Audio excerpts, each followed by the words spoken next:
tirar a informação. Professor Régio Conrado, segundo o Dr. Baltazar Fael, a falta de transparência do executivo moçambicano é que esteve por detrás deste mau entendimento.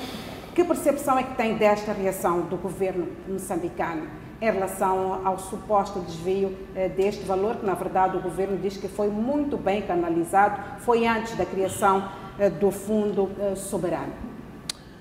Olha, primeiro, Danissa, é preciso nós estarmos suficientemente claros que a nossa sociedade, ela entrou para aquilo que nós podemos chamar da cultura da mediocracia. Quer dizer que é uma cultura da mediocridade intelectual, da mediocridade académica, da mediocridade de análise, em que todo e qualquer indivíduo se acha na autoridade de comentar sobre assuntos cujo domínio é não só relativo, mas também profundamente incipiente. Os incautos hoje acham que estão em posição de comentar assuntos tão técnicos. Esta é uma parte fundamental.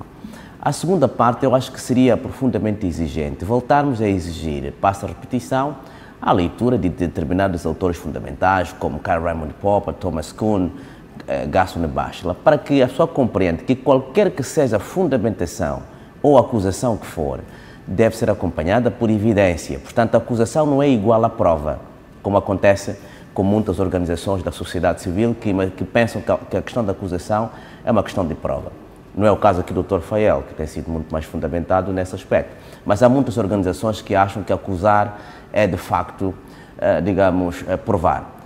No que concerne a este aspecto particular, eu penso que houve má fé política, instrumentalização, manipulação de informação, desorientação da opinião pública e até alguma malvadez no que concerne, digamos, ao uso desta informação. O facto é que o governo de Moçambique, em relação a este valor dos 33 milhões,6, foi um valor, de facto, do imposto sobre a produção, digamos, do petróleo. E este valor, como bem sabem, é um valor que foi cobrado depois pela autoridade tributária, que entrou para, digamos, para o Orçamento Geral, portanto, do Estado. O que isto quer dizer? Em 2023, efetivamente, a lei que cria, portanto, o Fundo Soberano nem existia, portanto, o Fundo Soberano não existia.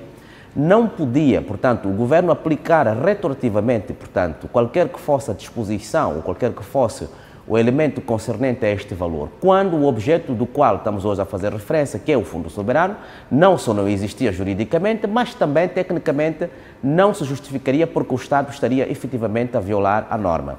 A aplicação da norma delitíssima da NISA na República de Moçambique não é um ato discricionário.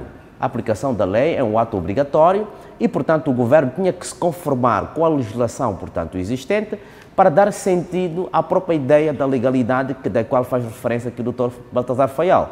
Esta é uma parte da argumentação.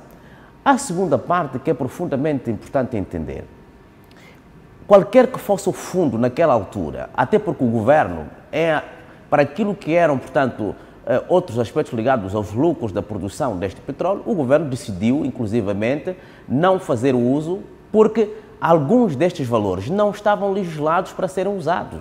Portanto, o governo aqui não só foi prudente, foi coerente, mas mostrou consistência, seja em termos de postura procedimental, mas também em termos de respeito por aquilo que são, digamos, as dinâmicas do respeito para a nossa legalidade.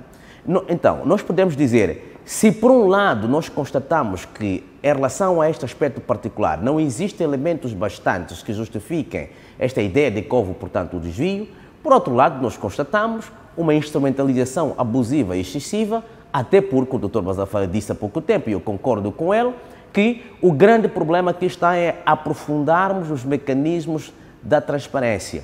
Quando eu estive no Banco Mundial, nós trabalhamos sobre um projeto que chama-se GEPRESS, que era fundamentalmente para poder, digamos, apoiar o governo em matérias, portanto, de transparência do Estado. A questão da transparência da administração pública, a transparência dos atos administrativos, são aspectos cruciais que não só, digamos, são trazidos pela sociedade civil. Aliás, o próprio chefe do Estado moçambicano, quando o seu discurso de abertura, assim como o discurso de encerramento, portanto, na cerimônia de combate à corrupção, disse que a questão da integridade e da transparência são estes obrigatórios com os quais nós temos que nos habituar, exatamente porque tem que ser uma cultura, qualquer que seja o ato do Estado, deve ser transparente. Mas em relação a este caso particular, nós temos que dizer, tecnicamente, houve uma aplicação da lei e houve rigorosamente o respeito daquilo que a lei estipulava. E repito, Régio Conrado. mesmo para terminar, é preciso que se diga, o Fundo Soberano, a lei do Fundo Soberano só acontece em 2024, este dinheiro, 33,6%,